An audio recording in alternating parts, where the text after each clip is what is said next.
weren't allowed to steal any badges. They Mhm. literally count them out and they count them back in again. Mhm. And the crew who were doing the audition were all people I'd spent 6 months working with. The camera crew thought it was the funniest thing that I was auditioning for. You know, when you work on a long drama series, we've been working for 6 months on this. You'll know this, Bobby. You Mhm. become a family, don't you? Mhm. And Absolutely. they, you know, we were on location a lot, Mhm. so we were all staying away from home, and Mhm. you'd go to the bar in the evening, you go and eat Mhm. together, you know. And so we all knew each other, and Yeah. they thought it was hilarious that I was auditioning for Blue Peter. But it was lovely for me because it sort of felt it was quite, you know, it warmed up the whole atmosphere for me. Mhm. Um, but it was the hardest job in the world, especially at the beginning, and it Mhm. was the University of Television as a presenter because it's such a different job. You'll know, you know, the last thing that we do normally is look into a lens. I Yeah. mean, much more people are much more familiar with that Mhm. now.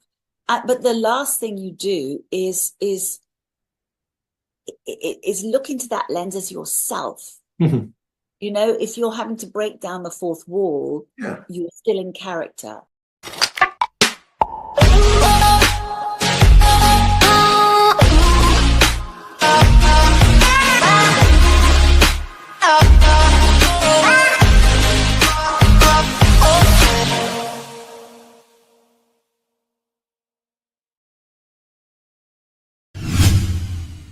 Tell you what, I've got such an amazing guest. Honestly, fantastic. I've wanted this lovely lady on here for such a long time. Sarah Greene, welcome to Bobster's Pod Blast. How are you doing, my darling? I am feeling very flattered and honored to be here because I'm doing well. I also, Bobby, have been looking forward to this since the moment that we direct messaged each other about Mhm. this because we follow each other Mhm. on Twitter. I'm going to call it Twitter. Mhm. Um, and this came about because of that relationship. And honestly, sometimes social media actually is responsible for very good things happening. Yeah, of And course. for me, this is one of them. Of course. And obviously, I mean, I'm lucky to have met quite a lot of really great people on social media. And, you know, and you especially, but I mean, obviously, over the years, I've saw you on my TV screen and to me, you're just so professional. You're just fantastic. I mean, I remember the Peter back in the day and then obviously going live, Saturday Superstore, and then Good Morning and all those shows. And then the one that you're doing just now, Finish Line, with Roman Kemp, which, you know, it's like you could go on forever, Sarah, you know, that you could go on Well, forever. I hope that's what happens because it's kind of in my blood. My father, Harry Greene, who invented DIY, but Yeah. certainly DIY on television. Mhm. I mean, people said to me right after he passed away, and he literally was flirting and tap dancing with the receptionists in the osteopaths that he Mhm. went to in the morning, and he'd gone by the afternoon. Mhm. But people said to me, "Oh my God, he was 89. He had a fabulous innings." Mhm. And I sort of wanted to punch them on the nose at that stage because actually he'd got plans. Not only had he got plans, he was due to start a new TV show the following week, live. And, you know, I mean, I'm sure that is exactly the way he would have wanted to go. Mhm. But what I'm trying to say is, I want to go till I drop too. Yeah, absolutely. And it's like well, there's no signs that happened for a very long time. Yeah, the way Well, I things hope. are. Honestly, what's your secret? That's what I'd like to say. Ask you, what's your secret? Tell me. Because I love the job. Hmm. And the reason that I love the job, or one of the many reasons, I would say two of the most important reasons I love the job is that I love collaborative, creative work. That's why I love the theatre, I love acting, I love TV drama. Hmm. And then I realized that with presenting, and if you work on the type of shows that I've been lucky enough to work on, there is a lot of collaboration on those too. And I love to work as part of a team. Yeah. And the reason that I love that is the other reason that I get such a buzz out of working on the shows that I do, the finish line being one of them at the moment. It's the people. Mm-hmm. I really love people, not all people, but the Mm-hmm. people that I come into contact with, I'm so curious about them. If I'm honest, I'm probably the nosiest person on the planet, and I get to ask questions. I love asking questions. I love what you're doing now. I love that job. Mm-hmm. And so that's really what gives me the buzz, and the buzz keeps me going. Mm-hmm. Fantastic. And then talking about, I mean, obviously, you spoke about your love of acting now. I mean, you went to Hull, you went to study drama in Hull, didn't you? Yeah, You I could tell did. us Yeah. about I went for the middle of London. Well, here's the thing. I never thought I'd go to university. That wasn't in my plan, in my framework at all. that. I wanted to go to drama school. But while I was still at school, I had been directing plays, I'd been writing little plays. I was interested in all aspects of theatre. That was my passion. And it was my English teacher who said to me, Sarah, you could do this at university. Yeah, if you get the grades, you could do this. Really? She said, yeah, because if you do it at university, you will learn about not just the academic side, the historical side, the philosophical side of theatre and drama. If you go to the right place, there'll be a theatre that you have to learn how to use. Mm-hmm. There'll be a television studio that you'll have to learn how to use. There'll be a radio studio. There'll be lighting. There'll be the flies where you are dropping sets in and out. Mm-hmm. There'll be a wardrobe department. There'll be a design department. There'll be everything. You will learn, the budget, how front of house works, how you make a theatre pay for itself. Mm-hmm. All of that you'll have to learn. Mm-hmm. And I thought, God, I didn't know there was somewhere you could go and do that other than actually getting a job in theatre straight away. Mm-hmm. Now, as luck would have it, when it was time for me to be thinking about, right, okay, where do I start with this?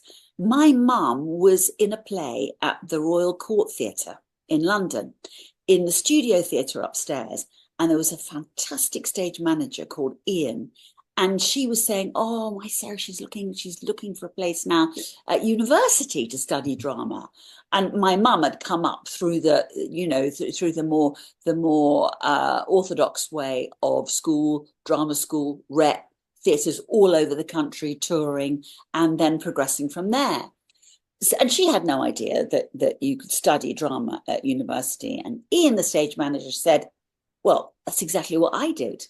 I only left a couple of years ago." And she said, "Well, where did you go?" He said, "Well, I went to Hull," because it is actually, he was biased. I mean, we're all biased, the Hull Mafia. It's the best place because of all the reasons I just listed, Bobby, that it has the most phenomenal theatre complex, which you have to use. That's part of the course. You don't go there and doss about and, just watch other people doing it. You have to go in there and use it. At least we did then. So I interviewed for my, the 5 that you have to do on your UCAS or UCA as it was then form. And, you had to go along for an interview with the others. At Hull, you had to go along for a weekend and you had to do auditions and you had to give ideas and you had to work with a group in the seminar. I loved it. I just fell in love with it. And going from living more or less in the middle of London to going to live in Hull, I'm so glad I did it that way around because I had never come across such amazingly friendly, warm people who said hello to you in the morning. If I'd done it the other way around, I'd grown up in Hull and come to be a student in London, I'd have been crushed. But I was very lucky with that. And I had 3 years of non-stop working because yes, we went out occasionally, but you're doing shows in the evening, you're doing movement class in the morning, you're writing essays in the middle of the night, you were going to lectures, you were learning about every aspect of theatre and television and radio and film cutting and it was 3 years of absolute joy, and Mhm. I'm so lucky that I had it, and I'm so lucky that I'm old enough to be someone who got a full grant to do that, Mhm. because I couldn't have done it any other way. Yeah. So yeah, it was a very blessed time, and I got my first job, first of all in rep in Birmingham, before I'd taken my finals. I mean, I had to take the exams, but I'd Mhm. already got the job lined up, and I went straight from there to Manchester to, Mhm. to, to rep, played all manner of parts, from Anne Frank in the Diary of Anne Frank to Ella Reed in The Bed Before Yesterday. Had to also make tea for all the other actors because I was the ASM, Mhm. as it should be. Got my equity card, returned to London, and then did everything from auditioning for everything, cleaning houses, well, just for the next year, and then got two dramas, one for ITV and one for BBC. And Mhm. the BBC one was a classic Sunday costume afternoon drama serial, Mhm. and that was Swish of the Curtain, and that's how Blue Peter came to have me on as a guest, and then I got Mhm. asked to do the job. So that's it in a nutshell. It's fantastic. I Well, a big mean, old nutshell, sorry. and the thing is, it's like, I mean, obviously, I mean, you get lots of presenters now that are also actors. I mean, I think there's more presenters now that are actors, if they're not like Bradley Walsh, he's been on The Chase and then he's been on like that police thing. Magnificent Bradley, yeah, Yeah. absolutely. And, but then, it's like, I'll be honest with you, I haven't seen you act, but I could imagine you being a fantastic actress. Well, that's a lovely thing of you to say. And my agent, Hmm. when I said, he said, "How did it go on Blue Peter when you were when Hmm. I was a guest?" Hmm. And I said, "It was great." I said, "But we went to the bar afterwards, and the editor of the program, Hmm. this amazing woman called Biddy Baxter, she Hmm. asked if I'd audition." He said, "Don't you dare. Don't you dare. You are flying as an actress. If you'll get the bloody job. I know you." I said, "I won't." I said, I only want to go and do it because everyone in my flat wants me to nick a badge for them. Hmm. So I have to go in and do it. Yeah. And then I won't get the job because I'm just not their type. Hmm. And and I'm the badges, and that'd be great. Well, of course, that all went flying out the window because you weren't allowed to steal any badges. They Hmm. literally count them out and they count them back in again. Hmm. And the crew who were doing the audition were all people I'd spent 6 months working with. The camera crew thought it was the funniest thing that I was auditioning for. When you work on a long drama series, we'd been working for 6 months on this. You'll know this, Bobby. You Hmm. become a family, don't you? And Absolutely. we were on location a lot, so we were all staying away from home, and you'd go to the bar in the evening, you go and eat Hmm. together, and so we all knew each other, and Yeah. they thought it was hilarious that I was auditioning for Blue Peter, but it was lovely for me because it sort of felt it was quite, it warmed up the whole atmosphere for me. Mhm. Um, but it was the hardest job in the world, especially at the beginning. And it was the University of Television as a presenter because it's such a different job. You'll know, the last thing that we do normally is look into a lens. I Yeah. mean, much more people are much more familiar with that Mhm. now. But the last thing you do is look into that lens as yourself. Mhm. If you're having to break down the fourth wall, Yeah. you're still in character. Mhm. Suddenly, there is no character. You have no clothes on. You have no crutch, no support.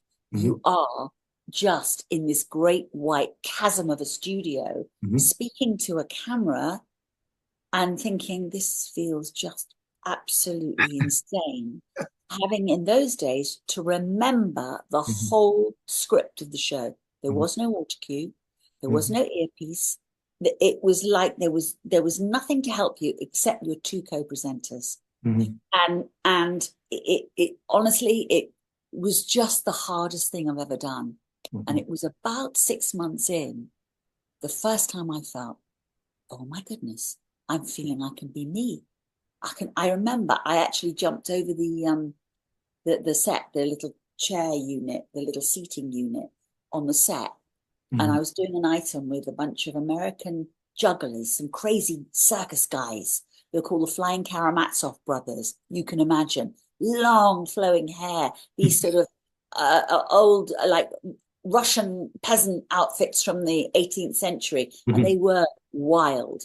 And I just got wild with them. And I suddenly thought, yeah, there is another way of doing this. You don't have to play the part of the previous female presenter, which is what Mhm. I doing, trying to be her. And she did it beautifully, but it wasn't me. Suddenly I could be me. So then I started to enjoy it. And then moving, Biddy was and is, I mean, she is the most extraordinarily wonderful woman. And she taught me so much. And what you don't get now with people who've acted and go to present, Mhm. you don't get that kind of training, Mhm. that there is no way. I mean, I've actually done a course. I mean, I taught a course at the Actor Centre in London Mhm. and then at Bath University for Mhm. students who were actors wanting to know something about presenting. Mhm. Because it is crossing the Rubicon, it is a different job. Mhm. And it's lovely when you know that it's kind of meant to feel weird at first, not odd because of that. It does feel weird, but that's okay. It won't for very long, and there are certain things that can help you. And I teach them that. And if you can impart that, and the Mhm. people who you're explaining it to really understand it, there are so many um, hot tips that you can have. And Biddy taught me those. Biddy Mhm. taught me the lens isn't a lens, it's someone that you really want to have a conversation with. Mhm. And it's one person. It's not a crowd. It's one person. And something that really gets my goat on television when someone looks into the camera and says, "Okay, you lot out there." No, we're not us lot out here. We're not all sitting in a giant arena, a Mhm. stadium. You on television, you're lucky enough to have me in my little room all by my little self, tuning in to watch you. Talk to me, Yeah, not of to course. anybody else. And that's I think the most important thing Mhm. to learn. And I did. And then I hope, I hope, and went on and used some of that I'd learned to go and do the other live shows because I love live. I Yeah, love You can't beat it. fantastic. And felt very freed up in a way when I went to work on Superstore and Yeah. especially going live. Yeah. And the thing is, I mean, obviously, well, Billy, she obviously taught you really well because, it's like when you do chat, like talk to the cat, it's like you're bringing us in. It's like you are bringing us in. And, you're just so good and just how you word things and just, sometimes when people talk on TV or sometimes you could maybe go on and you're like, all right, okay. But it's like, it's like we're focused on what you're saying. And it's like that's the best one of the best attributes you have. And it's like you grab our attention when you talk to us. But going back to Blue Peter when you were a young lass, I mean, were you totally, I mean, in the first ever episode of Blue Peter that you were in, I mean, were you totally thrown into the deep end there? I mean, how did you feel that day that you were on Yeah. for the first time? Yeah. I was actually, but I guess it's the only way. I mean, I was introduced right at the end of before I'd ever done a whole show, I was introduced at the very end of the previous program, say, and where do you remember a few weeks ago, Sarah appeared as a guest, and I think I was still going, I Mhm. don't think especially the curtain had even been on the air yet. They were giving it a good month or so beforehand. And here she is. She is now going to take over from Tina Heath, going to have her baby, and Sarah's going to be with us. And we've got lots of treats lined up for you, Sarah. But welcome to the show. That was it. And the Mhm. first real show that I did, my two interviewees were Carrie Fisher and Mark Hamill. Yes. Ah, sitting either side of me, Hmm. a seating unit. I mean, I think back now, I thought, thank God I didn't know all the pitfalls that would involve normally. Hmm. Uh, I mean, it was just so many things that were thrown at me, and they were so delightful. They really were. Hmm. And in the studio that day was Chewbacca. Hmm. He was in the studio with the whole, he was Chewbacca. I Hmm. didn't see him without the costume on. And he Hmm. just walked in, and there's me, 5'3.5, and there's him absolutely with the whole thing on, about 7 foot tall. And he just came over and he enveloped me in the biggest hug. And I can remember it now, and it just made me feel so much better. It Fantastic. really did. I actually saw that video. I actually saw it, and it was Did you? fantastic. Oh God. Oh, A I scene can to see, see, I because can I was, see I how mean, nervous I am. I can really tell, I'm like this, but also there was still, even then I think I'd got that nosiness about me. yeah. And we were given a lot of guidance on that show with questions. And of course, Mhm. you know, a matter of months later, I'd have chucked those out the window and gone slightly more my own route with it. But it's about asking the questions that the viewer, that you as a viewer, as a little boy, would have Mhm. wanted to know. Well, maybe not everything you'd wanted to know about Carrie Fisher, but The Star this Wars kind back in the day, I mean, was huge. I mean, it's still big now, oh, but it was huge when it first came out. it was bigger than, I'm trying to think, Game of Thrones. It was bigger, Yeah, it was just the epic that had swept the world, yeah. really. Mm. And I'm a massive Star Wars fan myself, you know. Oh, I love Star. But I mean, I watched that. I saw the video of like that interview, and honestly, you were fantastic in it, absolutely fantastic. But I mean, it must have been really. I mean, was it daunting for you when you worked in Blue? I mean, obviously, you worked with some great people, didn't you? You worked with some really yes, good people. yes. I had the honor and the privilege of meeting some very extraordinary and brilliant people, and also following on to Superstore and going live. I uh, ran the gamut really of some major, major stars. I mean, and especially in the music business on Mhm. Saturday morning, just got to know everybody really. Did you Um, ever did you ever have so, Queen on the show? do you know we didn't? Hmm. The ones that I really regret not having interviewed. We did a film with just after Freddie died, we did Hmm. a film with the other guys, and Hmm. Brian May and Roger, but what, yeah, and David, these are the people that I wanted to know. Hmm. David Bowie, Queen, who else didn't we get? Really, those were the main two, Hmm. because actually, the years that I was doing Saturday mornings, Hmm. they weren't kind of popular with teens, as Yeah. weird as it may seem. And Hmm. our show was mainly for everybody from between 12 and 16 years old, Yeah. 17 years old. In fact, our main audience were apparently between 16 and 35. Hmm. So we would have been great with all those people on. But I mean, the likes of, well, Elton John, actually, I met on Blue Peter, and that was hilarious because Hmm. he'd got the giggles for whatever reason. He majorly got the giggles in the studio, and we're on live. And he actually almost falls off the piano stool with the giggles, because the previous item had been on it was a lovely story about a carrier pigeon during the war Hmm. who'd been he had been given the Victoria Cross because he was a heroic pigeon who carried vital messages across from France to England. Hmm. And his name was Air Force Bird Winky. And of course, that just set Elton off. And his then manager, John Reed, was over sitting against the wall, off camera, obviously, on the floor laughing. And Elton was then, it was infectious. And so he didn't behave terribly well, but we loved that, of course, Hmm. Because I grew, I mean, Yellow Brick Road was probably the first major album that I bought for myself, not one that I'd nicked from my mum. Hmm. And so there was Elton John sitting in front of me. Just couldn't believe it. Crazy, absolutely crazy. Yeah. But I mean, obviously, as I say, I mean, you went to Saturday Superstore. How did it feel working with Mike Reid? Was he a good guy to work with?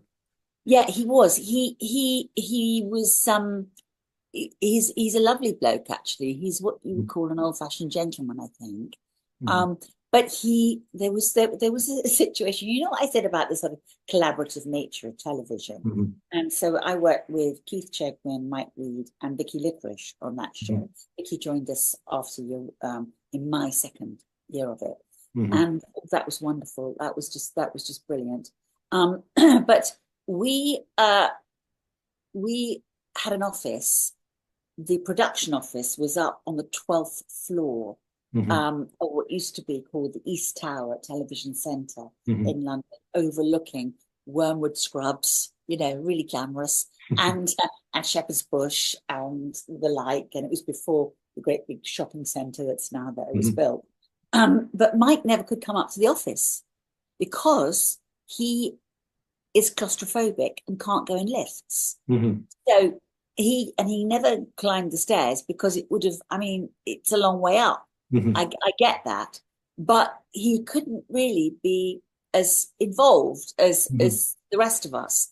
And so, I mean, that felt normal to me at the time because Hmm. Keith and Vicky and I, we'd be up there Hmm. doing bits and pieces, getting stuff ready, having ideas. Hmm. And Mike would come in on a Friday when we had our meeting, sort of not just not up in the office, but underground. There was an office where we'd go to have our long program meeting, Hmm. and that was it. That's when we saw Mike.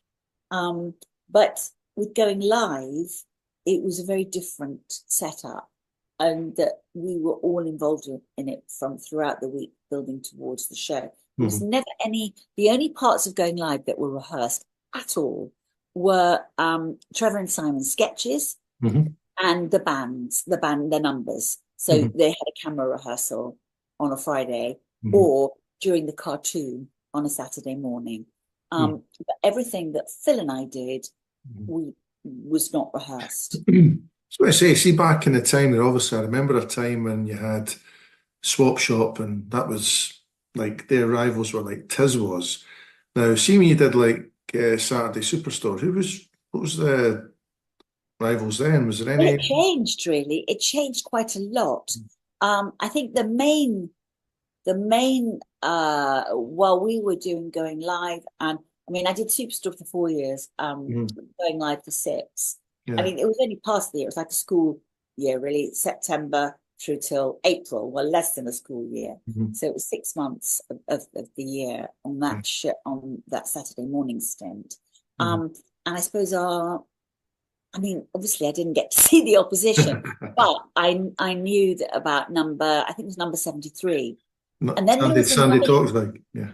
yeah, but there Mhm. was another show that followed that, that Gabby did, Gabby Roslin, Mhm. and we, it was a very friendly rivalry, so friendly that one of the producers on Going Live, she was going to live down south in the country, and Mhm. so she went to work at the Mhm. Maidstone studios to work on their show, and Mhm. she set up um, so at the end of term, if you're on a long running TV show, there's always a nice big party at the end of term.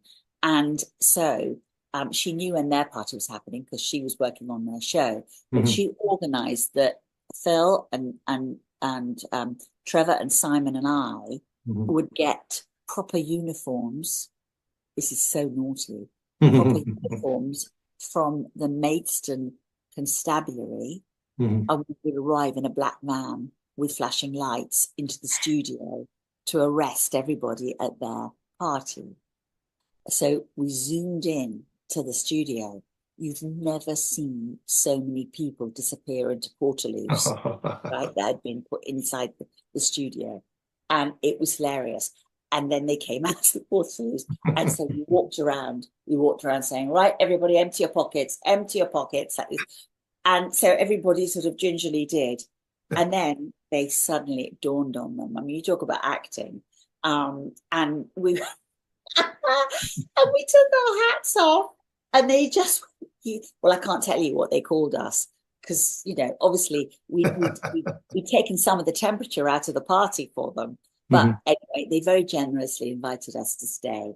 And oh yeah, and Mike came with me on that too. So Mike was there as a because he'd been an actor way Mhm. back as well. So we had a ball. So that's where the two Saturday morning Titans met. The Mhm. clash became a very friendly party. Yeah. Fantastic. Absolutely fantastic. That's what it's all about, isn't it? That's I what's don't think I've ever shared that story with anyone before. about. No. Well, I tell you what, it's brilliant. Absolutely fantastic. But I was going to say to you, I mean, if you were like given any advice now, if you were to go back in time to give advice to like a young Sarah Greene, what would it be?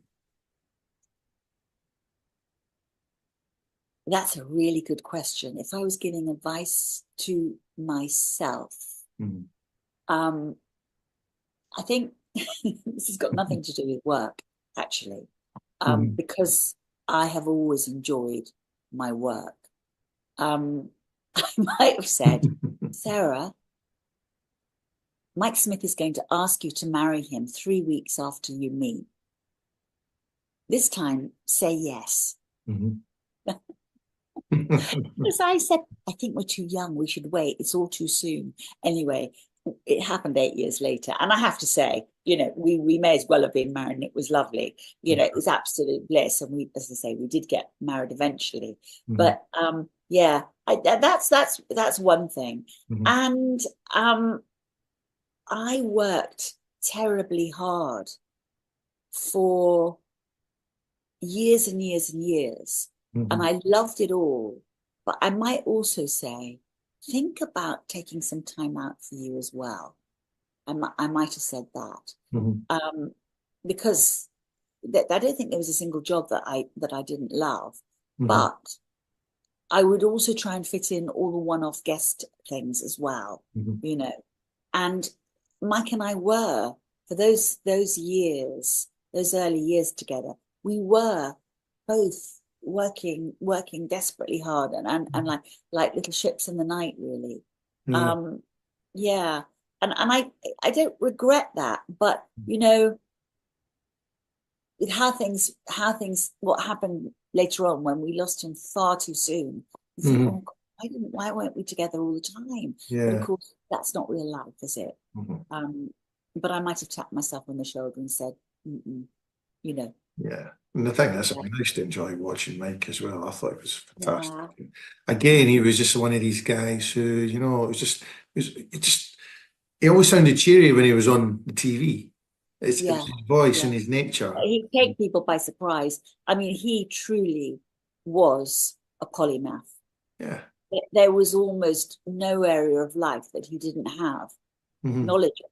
And so he was so broadly educated in Hmm. terms of the school of life. You Yeah. know, Hmm. he could build a car, he could do plumbing, he could do electrics, he knew about radio, he knew about television, he knew about theatre, he knew he was very culturally alive, but also very technically alive, which is, I Hmm. suppose, why he ended up running. Hmm. His baby was the company that I now, Hmm. I, I, I, I, I'm laughingly called the owner and the MD. Hmm. I say laughingly because I fly a desk. I make sure we get paid and we pay the people that we're Yeah. meant to be Hmm. looking after. But the great Monica Wire, um, I could call her my right hand woman. She's so much more than my right hand, left hand woman. Hmm. She's there making sure that everything happens Yeah. and always stays, as Mike always said to do, at least 2 steps ahead of the game. Hmm. But that being given the opportunity to take that on after Mike died is Yeah. really what kept me sane. Hmm. It forced me. It Yeah. forced me. But Mike set that up because it was the culmination of all the things that he loved. Hmm. Making pictures for the television or for the screen, the big screen, um, flying, Hmm. camera work, loved it all, you know. The first thing he ever did was presenting a heist, a gold heist at the Heathrow Airport for BBC One News. And of course, he presented it as well. Mm. So, Mhm. And the thing is, I mean, like, I mean, he'd have loved it, especially now, especially with the types of drones you can get and yeah, yeah. And stuff we like have that. those. Yeah, we use those. We're about to go off to Italy for over a month Mhm. and use those in Italy. Yeah, yeah. I Fantastic. say we, I won't be. You know, Monica's in charge. But I was going to say, what's the name? I mean, I mean, the business that is. I mean, what's the name of it again? It's Flying TV. It IT. is what it says on the tin. Right. Yep. Okay. Yeah. Well, 90. as I said, what I'm going to do is I'm going to add that to the descriptions. The link to that. So, obviously, Oh, thank you. and Yeah. filmmakers of that'll want to even use it, and You.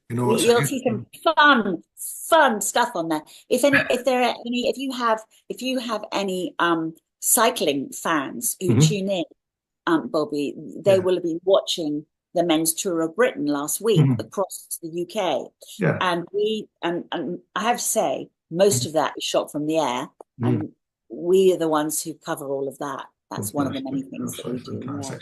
Well, listen, Sarah, we're actually on our last minute here of our No. meeting. Yeah, but you know what? Thanks so much for coming on. And you know what? I reckon next time we should. I mean, this is only done up to half an hour. We should do one over an hour of that sometime. Yeah, if Do you another like. one I mean, sometime. chatting with you is like chatting with a mate in the living room. We should have our cups of tea or coffee, and yeah, it's so easy chatting to Right. you. Well, And thank you for that. I tell you what then, honestly, that's a deal. Next time we'll have a cup of coffee and we'll have a proper, longer chat doing something like this. But listen, Sarah Greene, You'll, I, you know what? You'll regret saying that.